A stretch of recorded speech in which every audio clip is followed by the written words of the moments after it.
दोस्तों नमस्कार। किताबी दुनिया यूट्यूब चैनल में आपका स्वागत है। किताबी दुनिया द्वारा प्रेमचंद की 140वीं जयंती के अवसर पर प्रेमचंद विशेष नाम से एक श्रृंखला शुरू की गई, जिसकी विभिन्न कड़ियों में प्रेमचंद पर लिखे गए संस्मरणात्मक लेखों को आपने सुना, विद्वानों के विचारों को सुना। आज इस श्रृंखला के समापन कड़ी में हमारे साथ हैं हिंदी के वरिष्ठ आलोचक वीरेंद्र यादव जी। सबसे पहले मैं वीरेंद्र यादव जी का स्वागत करता हूं। इसके पहले कि वीरेंद्र जी अपनी बात शुरू करें, मैं उनके बारे में कुछ बातें आपसे कहना चाहता हूं। वीरेंद्र यादव जी का जो काम है वो उपन्यासों पर है। वो चाहे उपन्यास से बात करें या 1857 को केंद्र में रख करके बात करें, वो जब भी इन सवालों से गुजरते हैं तो उनके निष्कर्ष हिंदी समाज में जो बनी बनाई धारणाएं हैं उनसे अलग आते हैं। इसका मतलब ये है कि उनका सोचने समझने का जो ढंग है वो कुछ अलग है, लिहाजा वो निष्कर्ष हिंदी बिरादरी के लोगों में चर्चा का विषय बन जाते हैं। आज समापन कड़ी में वीरेंद्र यादव जी आज के संदर्भ में प्रेमचंद विषय पर बात करेंगे। तो आइए सुनते हैं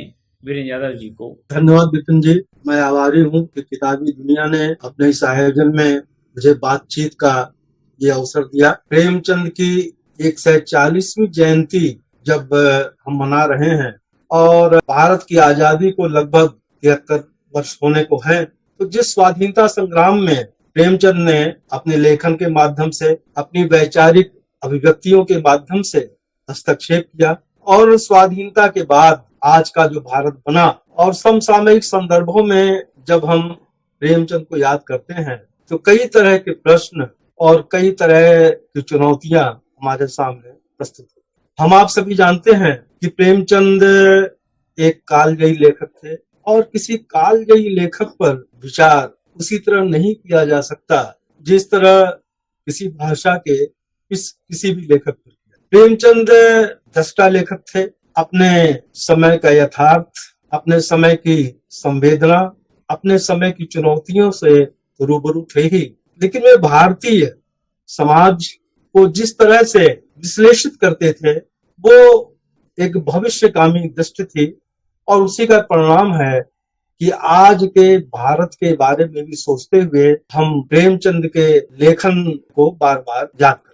प्रेमचंद के साथ यह बात हम सभी जानते हैं, ये जुड़ी हुई है कि प्रेमचंद स्वाधीनता आंदोलन के लेखक थे, लेकिन स्वाधीनता आंदोलन के दौरान उनकी दो प्रतिज्ञा, एक प्रतिज्ञा थी ब्रिटिश गुलामी से मुक्ति और दूसरी थी कि भारत में जो कुलीन सामाजिक सत्ता की गुलामी है उससे भी देश आजाद हुआ, अंग्रेजों से छुटकारा मिला, लेकिन जो कुलीन सत्ता है उस कुलीन सत्ता से मुक्ति मिलना तो दूर की बात, आज राजनीतिक सत्ता के शीर्ष पर वह कुलीन सत्ता संरचना विराजमान।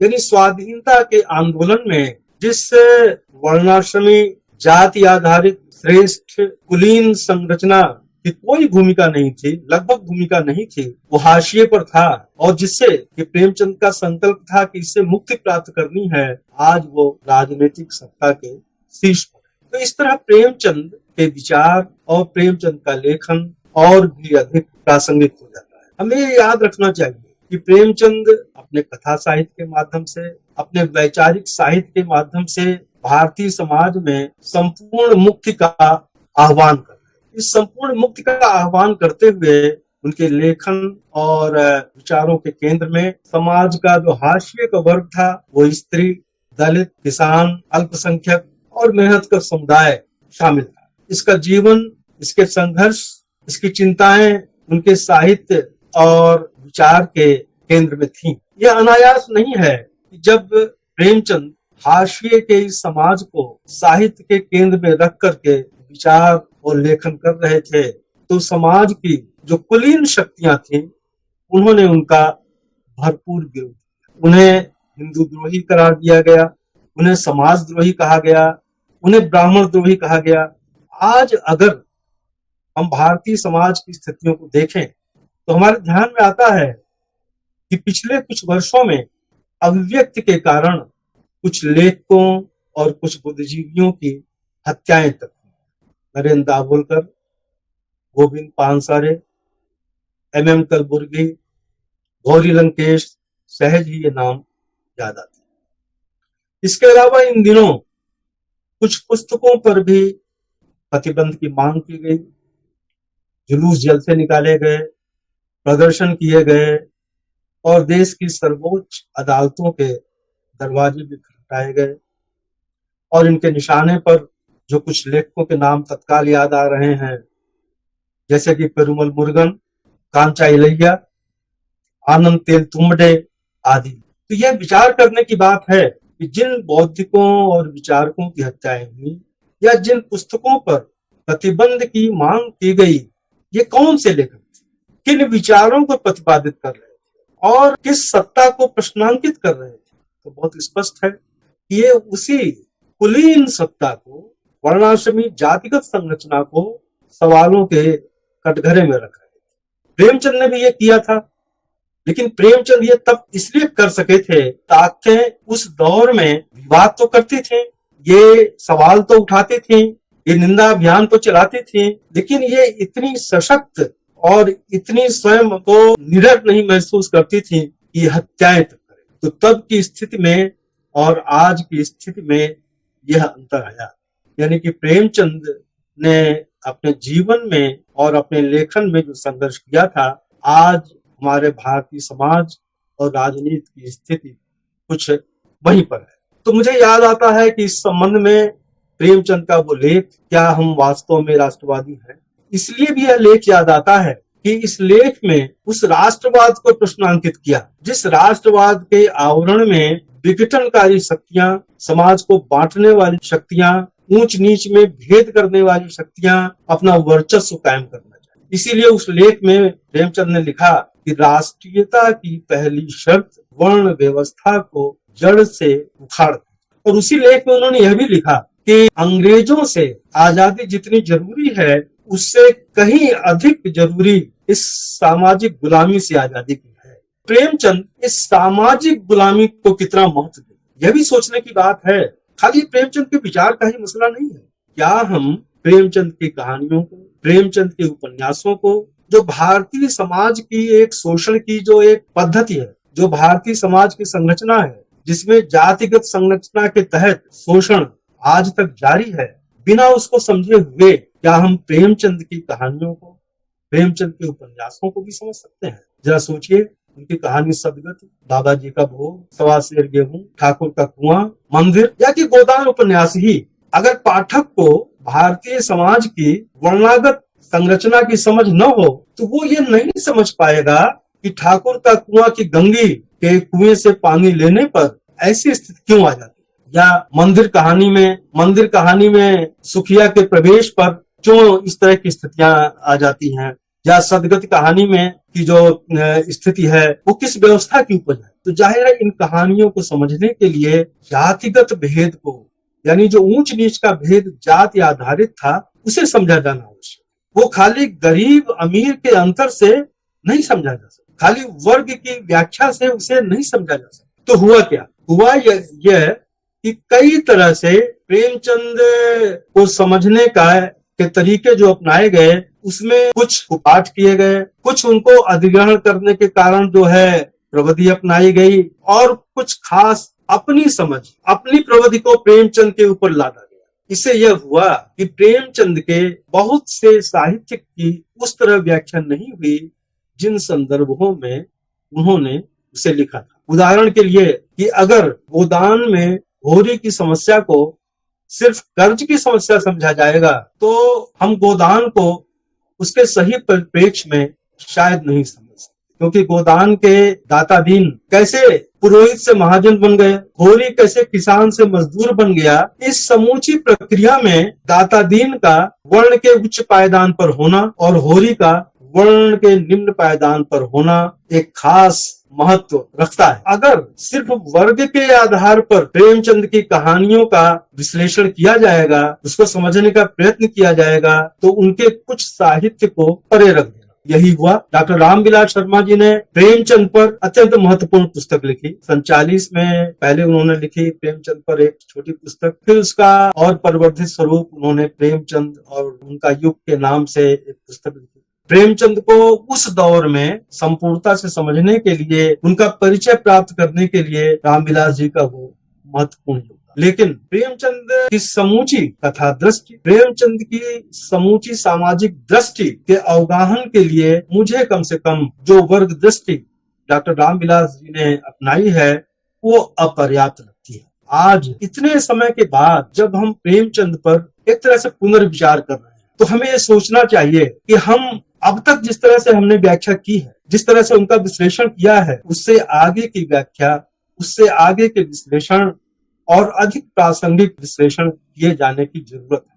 महज साम्राज्यवाद और भारतीयता, इन दोनों के अंतर्विरोधों के माध्यम से प्रेमचंद के लेखन को और प्रेमचंद की वैचारिक चिंताओं को नहीं समझा जा सकता। दूसरे भी कुछ जैसे प्रयास हुए, जैसे अज्ञेय जी ने प्रेमचंद को महाकरुणा का लेखक कहा, और महाकरुणा का लेखक कहते हुए उन्होंने यह भी कहा उनमें संघर्ष की चेतना नहीं। क्या वास्तव में ऐसा है? क्या वास्तव में प्रेमचंद महाकरुणा के लेखक थे? यानी जो लेखक इस आरोप का जवाब दे कि प्रेमचंद घृणा के प्रचारक का जब उनके ऊपर आरोप लगाया गया था, उसका जवाब उन्होंने ये इस लेख के माध्यम से दिया था, जीवन में घृणा का, जिसके समूचे लेखन में पृष्ठ दर पृष्ठ प्रतिरोध मौजूद हो, गोदान में ही लीजिए जो सिरिया माता दिन का प्रसंग है। यानी उस दौर में दलित जाति के लोग एक ब्राह्मण के मुंह में हड्डी का टुकड़ा डाल रहे हैं, या दूसरे उपन्यासों में कर्मभूमि में यानी कि मेहनतकश जातियां, दलित जातियां हैं, वे अपनी मांगों के लिए हड़ताल कर रही हैं, या प्रेमाश्रम में जो चौधरी हैं पिछड़ी जात के, वो जमीन लीपने से इनकार कर देते हैं कि हमारा काम नहीं है, या कायाकल्प में दलित जाति प्रतिरोध करती है। तो जाने कितने प्रतिरोध की ऐसी स्थितियां हैं प्रेमचंद के साहित्य में। इसके बावजूद अज्ञेय उनको अगर महाकरुणा का लेखक कहते हैं, तो जाहिर है कि संदर्भ से च्युत करके उन्हें सीमित। इतना ही नहीं, अज्ञेय ने तो यह तक किया कि लखनऊ में प्रगतिशील लेखक संघ का जो अध्यक्षीय भाषण प्रेमचंद ने दिया था, अज्ञेय ने यह अपने लेख में लिख दिया कि वो भाषण तो उन्होंने पढ़ा ही नहीं था। जो भाषण प्रेमचंद का कहा जाता है वो भाषण वहां पढ़ा ही नहीं गया, वहां तो उन्होंने एक मौखिक वक्तव्य दिया था। जबकि उस सम्मेलन के आयोजक सज्जाद जहीर ने अपनी पुस्तक रोशनाई में स्पष्ट रूप से लिखा, वो लिखित भाषण था, उर्दू में लिखा हुआ था। उस भाषण को देने में कितने मिनट लगे? तो जाहिर है जब अज्ञेय यह तथ्य अन्वेषित कर लेते, यह खोज लेते हैं कि प्रेमचंद के जिस अध्यक्षीय भाषण को उनका कहा जाता है वो वास्तव में उन्होंने दिया ही नहीं, तो वो एक खास तरह की, एक साहित्य की एक संकीर्ण राजनीति करते हुए प्रेमचंद को उनके परिप्रेक्ष्य से बाहर करते हुए, या जब निर्मल वर्मा गोदान पर लिखते हुए यह कहते हैं कि होरी की लालसा गोदान करने की थी, तो वे होरी की गायक की लालसा को गोदान में बदलते होते हैं। इसलिए गोदान में बदलते होते हैं कि वे समूचे होरी की समूची त्रासदी को धार्मिक रूप देना चाहते। तो इस तरह का जो प्रेमचंद के जो कुपाठ किए गए, या एक सांस्कृतिक राष्ट्रवाद के पैरोकार हैं कमल किशोर गोयनका, प्रेमचंद पर उन्होंने बहुत शोध किया। शोध में यहाँ तक किया कि उन्होंने प्रेमचंद की पासबुक तक खोज निकाली। नवीनतम खोज उनकी ये है कि कमल किशोर गोयनका जी ने यह तथ्य अन्वेषित कर लिया कि प्रेमचंद हमेशा एक गाय पालते थे। यानी यह जो सांस्कृतिक राष्ट्रवादी समय है, इस सांस्कृतिक राष्ट्रवाद में गोपालन, गोरक्षा, गोमांस, इसका जो विमर्श है, इस विमर्श में प्रेमचंद को कैद किया जा रहा है। या इसके पहले कुछ दलित चिंतकों द्वारा जो बातें कही गई, मैं उसके विस्तार में नहीं जाऊंगा। तात्पर्य सिर्फ कहने का यह है कि प्रेमचंद को उनके संदर्भों से निकालकर उनके जो साहित्यिक पाठ है, उस पाठ के बाहर जाकर के प्रेमचंद पर अपनी व्याख्या थोपी जा रही। यह तक सवाल किया गया कि प्रेमचंद में अम्बेडकर की चेतना है या नहीं है। प्रेमचंद तो गांधीवाद के बंदी थे। सोचने की बात यह है कि गांधी, प्रेमचंद और अम्बेडकर ये तीनों समकालीन थे, बल्कि इनमें सबसे पहले प्रेमचंद का ही निधन हुआ। गांधी प्रेमचंद के 12 वर्ष बाद तक रहे। अम्बेडकर का निधन 1956 में हुआ। यानी कि तीनों समकालीन थे और अपने अपने समय में राजनीति, साहित्य और विचार में लगे हुए। हमें प्रेमचंद पर विचार करते हुए सोचना ये चाहिए कि जो अम्बेडकर के सरोकार थे वो प्रेमचंद में थे या नहीं। यह तो नहीं संभव था कि प्रेमचंद अम्बेडकर के अनुवर्ती होते, क्योंकि समकालीन थे। लेकिन प्रेमचंद ने 1927 में मंदिर शरीफ की कहानी लिखी थी। मंदिर के सुखिया के द्वारा हिंदू धर्म और देवताओं के विरुद्ध बयान प्रेमचंद ने दिलवाए थे। और 1927 में अम्बेडकर जी ने घोषणा नहीं की थी कि मैं हिंदू धर्म में नहीं रहूंगा। ये घोषणा उन्होंने 1935 में की थी। इसी तरह गांधी को लेकर के प्रेमचंद निश्चित रूप से स्वाधीनता आंदोलन में गांधी की केंद्रीय भूमिका से प्रभावित थे, और गांधी की भूमिका एक वटवृक्ष तरीके थी, और स्वाधीनता आंदोलन के दौरान प्रभावित होना स्वाभाविक ही था। लेकिन जहां कहीं इस तरह के अवसर आए कि गांधी जी ने धार्मिक या वर्णाश्रम व्यवस्था या ईश्वर के पक्ष में अवैज्ञानिक अतार्किक बातें कही, जैसे कि बिहार का जो भूकंप आया था उस संदर्भ में जो गांधी ने वक्तव्य दिया था, प्रेमचंद ने उसका विरोध किया। तो समय समय पर प्रेमचंद ने गांधी का अतिक्रमण किया। तो आज जब हम प्रेमचंद पर विचार कर रहे हैं तो हमें ये सोचना होगा कि प्रेमचंद ने जहां वह लेख लिखा कि क्या हम वास्तव में राष्ट्रवादी हैं, हमें वर्ण व्यवस्था को जड़मूल से उखाड़ देना चाहिए, वहीं उन्होंने महाजनी सभ्यता जैसा लेख भी लिखा। 1934 में क्या हम वास्तव में राष्ट्रवादी लेख लिखा और 1936 में महाजनी सभ्यता लिखा। अगर उन दोनों लेखों को साथ में पढ़ा जाए तो प्रेमचंद ने वर्ण से वर्ग तक की यात्रा।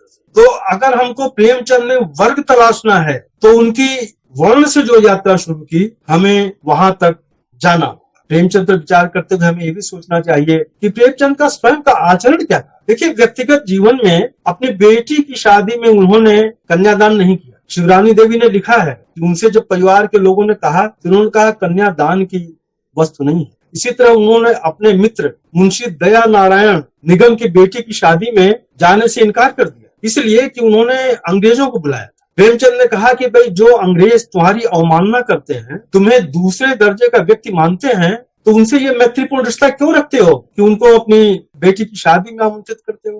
प्रेमचंद बहुत बेबाक थे, अपने विचारों में भी, अपने आचरण में भी, अपने जीवन पद्धति में भी। 1935 की बात है कि बनारसी दास चतुर्वेदी ने कलकत्ता से उन्हें निमंत्रित किया तुलसी जयंती में हिस्सेदारी के लिए, उसकी अध्यक्षता के लिए। प्रेमचंद जी ने बहुत विनम्रता पूर्वक उनको लिखा कि एक ऐसा व्यक्ति जिसने रामचरितमानस का संपूर्ण अध्ययन न किया हो, वो इसका अधिकारी नहीं है कि उसकी अध्यक्षता करे।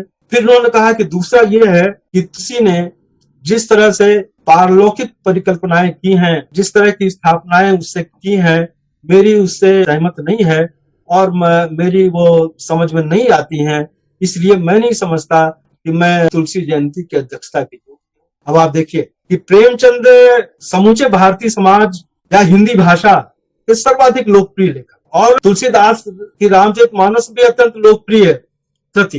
एक लोकप्रिय गद्यकार, एक हिंदी का जो सबसे बड़ा गद्यकार और लेखक है, वो साफगोई के साथ, बेबाकी के साथ इस बात को स्वीकार कर। तात्पर्य कहने का ये, प्रेमचंद को अगर आज के संदर्भ में हमें समझना है तो प्रेमचंद का जो समूचा लेखन, समूचे लेखन पे हमें एक जिसे कहा जाए कि थोड़ी संश्लिष्ट दृष्टि डालनी हो। आज जो सांस्कृतिक राष्ट्रवाद देश शक्तियां हैं, उन्होंने भारतीय समाज में एक अन्य ढूंढ लिया है। इस देश का जो सबसे बड़ा अल्पसंख्यक है उसे निशाने पर लिया। प्रेमचंद भारतीय समाज की संरचना को समझते थे, यहाँ के मुख्य अंतर विरोधों को समझते थे। अगर हिंदू समाज के अंतर विरोध में वर्णगत संरचना थी तो भारतीय समाज की जो धार्मिक संरचना है उसमें हिंदू मुस्लिम भेदों की क्या भूमिका है, इसको बखूबी समझते। इसीलिए उन्होंने सांप्रदायिकता और संस्कृति जैसा लेख लिखा और उस लेख में इस बात को रेखांकित किया, इस्लाम के बारे में, मुस्लिम के बारे में, हिंदू सांप्रदायिकता के बारे में,